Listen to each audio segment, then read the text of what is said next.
ไทยโตบ่มีทางหักษาคือจังสิไปบ่รอลมลงนั่งอยู่กับหม่อมหายใจบ่ทันตอนนั้นเคยบอกอายว่าคำสัญญาน้องนั้นจะบ่มีวันเปลี่ยนแปลงลาคำแพงเจ็บแทงน้องเฮ็ดแบบนี้ปวดอีหลีคือเข็มแทงลงใจอ้ายคบกันมา4 ปีบ่เคยจะมีปัญหาพอแต่เขาเข้ามาใจน้องแปรผัน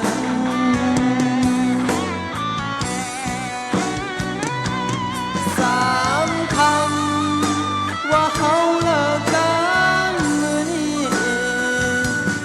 3 ปีอ้ายสิลืมได้บ่ล่ะหากว่าน้องถามเขา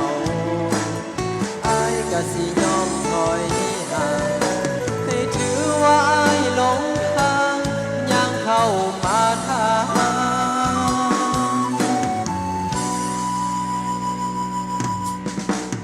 อายยิ้มทั้งน้ำตา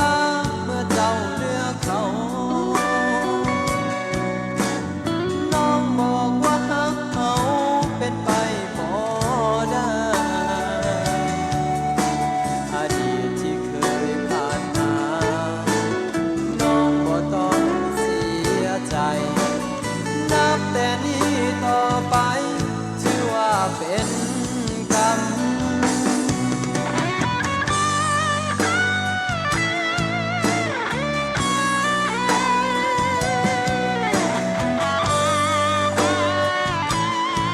ผู้ใดห้องได้ส่งจะใส่กันเลยเด้อ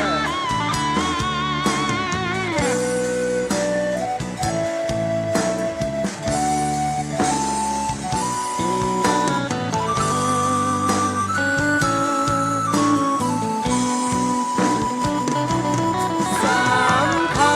ำว่าเขาเลิกกันมื้อนี้3 ปีอ้ายสิลืมได้บ่ล่ะ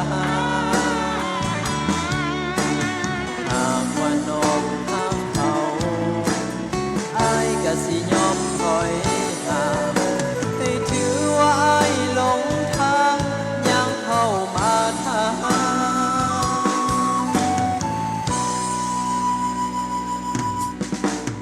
อายยิ้มทั้งน้ำตา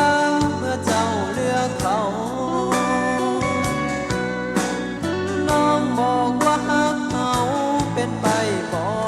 ได้อดีตที่เคยผ่านมาน้องบ่ต้องเสียใจนับแต่นี้ต่อไปถือว่าเป็นกรรมอ้ายเจ็บจนว่าหลง